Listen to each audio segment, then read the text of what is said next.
está deseando agarrarse a certezas.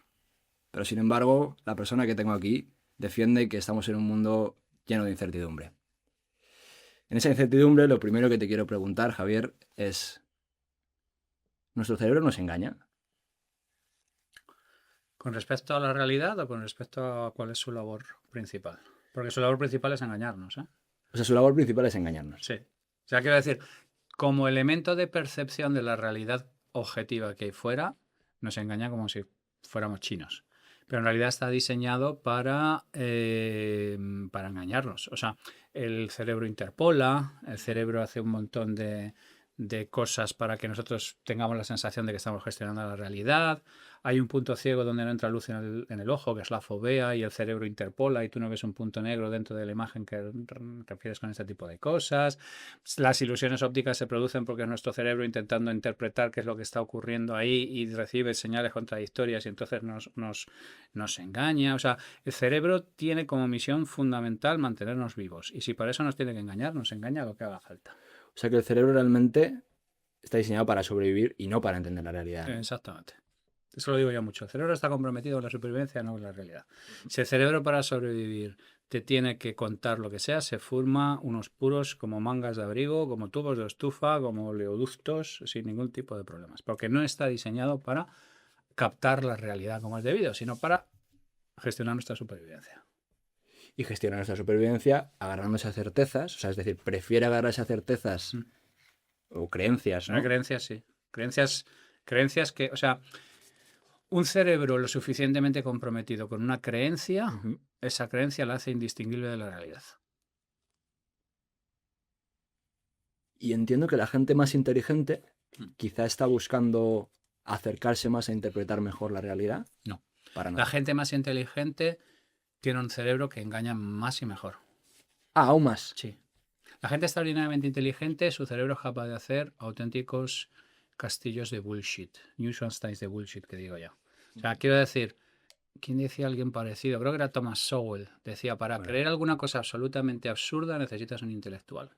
Pues es así. O sea, un cerebro particularmente inteligente lo que hace es sofisticar el proceso de engaño. No necesariamente estar más cerca de cuál es la realidad subyacente. Por lo tanto, podríamos decir que una persona más inteligente Sí. es tendente a ser más manipuladora.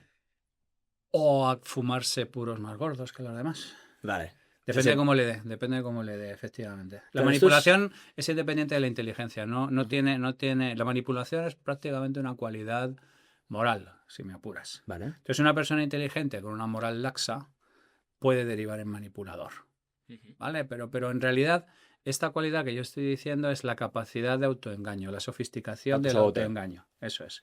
O sea, una persona extraordinariamente inteligente puede hacer unas arquitecturas de bullshit absolutamente tremendas o racionalizar de una manera exquisita y elegante los fallos morales que tiene. Ujú. Entonces es muy curioso porque la gente piensa que a más inteligencia, más capacidad de discernir la realidad y no es así, porque en realidad la inteligencia puede estar relacionada con cómo tu cerebro te ofusca la realidad. Y un cerebro inteligente puede ser extraordinariamente bueno ofuscando la realidad. De hecho, lo son más, ¿no? O sea, es Sí, sí, sí, decir, de hecho lo como son. tú dices, o sea, es más probable que te autosabotees. Sí, pero puede ser también extraordinariamente bueno. O sea, por eso digo que cuando yo hablo de superdotación, digo que cuando son funcionales son hiperfuncionales. O sea, quiero decir que son extraordinariamente buenos percibiendo la realidad, adaptándose a las Vale. circunstancias.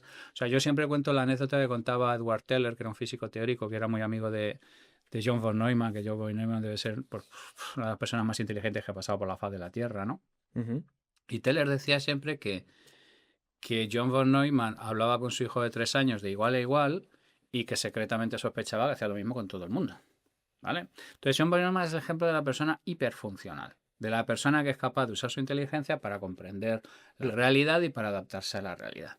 Pero una persona extremadamente inteligente puede construirse autoengaños extremadamente sofisticados. Entonces, y además son ejercicios maravillosos. Yo siempre digo, por ejemplo, que si alguien no lo ha leído, Ujú. que se lea el libro de Hillary Clinton, What Happened, que Ujú. es el libro de cuando pierde por primera vez con Trump, Vale. que es un ejemplo maravilloso de cuando una persona inteligente decide contarse una pila de bosta para no asumir el hecho de que habiéndose gastado 3 veces más dinero que Trump en marketing, el otro le gana. Y como ella no puede asumir la realidad de que había planteado la campaña como si fuera hace 20 años, o sea, si hubiera planteado esa misma campaña hace 20 años, posiblemente hubiera ganado por 30 puntos. Tenía todo. Tenía los celebrities, tenía todo lo que era la lista clásica. Pero Trump entendió, o su equipo entendió, que el mundo había cambiado y que Claro. la influencia ya no funcionaba de esa manera. Y entonces planteó otra jugada. Entonces Hillary, en lugar de decir, me equivoqué, no me enteré de la jugada, lo hice mal y tal, pues te cuenta a través del libro toda una serie de argumentos que suenan maravillosos, pero que en el fondo te dices, joder, esto es una fortificación de bullshit, esto es el escorial del bullshit, o sea, una cosa absolutamente maravillosa en su belleza, pero que lo miras y esto es todo mierda, o sea, Sí, es las una almenas patraña, son ¿no? mierda, las gárgolas son mierda, todo es absolutamente una locura. Entonces, si lo miras con una cierta distancia, es un proceso absolutamente fascinante. Cómo la gente utiliza la inteligencia en lugar para intentar aprender mejor y absorber y comprender y gestionar la realidad para construirse ilusiones y gestionar una disonancia cognitiva de tamaño XXL. Y esa disonancia cognitiva puede estar muy relacionada con el ego, porque entiendo que tú, si te eres capaz de moldearte una realidad distinta, Sí. igual tú eres capaz de Sí, pero proyectar una autoimagen. no toda la gente inteligente es ególatra. O Vale. sea, puedes ser ególatra y ser bastante cortito. Tampoco hace falta ir muy lejos para percibir este tipo de ejemplos a nuestro alrededor. No, no. No, se puede dar esa combinación, ¿sabes lo que te quiero decir? Puede ser el ego el que te protege de hacer... Claro. Pero en realidad es una cosa que es más... que es la autopreservación. Y parte de la autopreservación es la autoestima, y parte de eso es el concepto que tienes de ti mismo, y hay gente, por ejemplo, que puede gestionar que se ha equivocado y hay gente que no puede gestionar que se haya equivocado. No puedo aceptarlo. No puede aceptarlo, porque es un asalto a su identidad. O sea, nosotros le decimos, por ejemplo, claro, yo me dedico a darle la vuelta a compañías en problemas, ¿no? Y nosotros nos hemos dado cuenta de que una de las frases más destructivas que puede pronunciar alguien, que en nuestro oficio muchas veces nos obliga a hacerlo, es usted es experto en un negocio que ya no existe. ¿Vale? Eso que es un enunciado plano, neutro, sin juicios de valor ni nada por el estilo, ahora tú imagínate si llevas haciendo eso 40 años, has heredado la empresa de tu padre o de tu madre o de todo este tipo de cosas, o sea, el peso que tienes encima de los hombros. Nosotros tenemos gente que es especialista en desastres, o sea, gente que de estos psicólogos que los mandan cuando estalla cuando erupciona un volcán, o hay un accidente Vale. de tren, o hay una inundación, o cosas por el estilo, para gestionar este tipo de cosas, porque la gente puede gestionar dosis de realidad por regla general relativamente poco, Sí. ¿vale? Y de dosis muy chiquititas, ¿eh? O sea, es un poco aquello del mitideratismo, ¿no? De aquel rey que se hizo inmune al veneno bebiendo pequeñas cantidades de veneno constantemente. Pues la relación que tiene mucha gente con la realidad es así, sobre todo si la realidad ataca frontalmente a su identidad. ¿Quién eres? Claro, a quien tú consideras que eres, a lo que a ti te diferencia como persona, a lo que tú piensas que eres. Entonces, no es necesario. Tú puedes ver un ejercicio de este estilo y gente que no tiene ego, pero que sencillamente su cerebro dice, no, yo no puedo aceptar lo que me estás diciendo, Claro. que es que soy una persona obsoleta. Y el cerebro se cierra como una almeja y ahí no entra nada. Nada. Y el cerebro se construirá lo que sea y dependiendo de lo inteligente que sea, será más o menos sofisticada la historia. Pero en realidad el cerebro, por pura autopreservación, se está cerrando. Y puede ser que esté involucrado el ego o no. Puede ser que esté involucrado sencillamente la supervivencia. La supervivencia. Eso es. O sea que realmente tenemos muy poca capacidad o muy poca... O sea, no queremos asumir la realidad en realidad y por eso el cerebro como que nos protege, ¿no? Sí. Bueno, en realidad es al revés.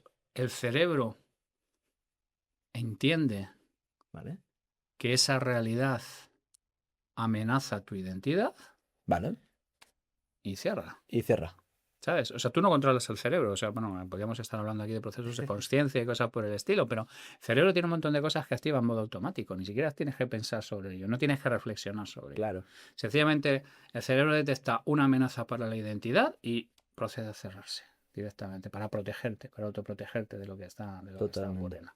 Entonces, claro, volvemos a lo mismo. Esto es absolutamente fascinante porque esto es un tema horizontal. Afecta al rico, afecta al pobre, afecta al A todo el tonto, mundo. afecta al inteligente, afecta a todo. Es una cosa como completamente horizontal. Y es un mecanismo básico de autopreservación de la identidad. De hecho, por ejemplo, los luditas, que era aquel fenómeno que había de la gente que intentaba quemar los telares de lanzadera donde entraban, porque claro, donde entraba un telar de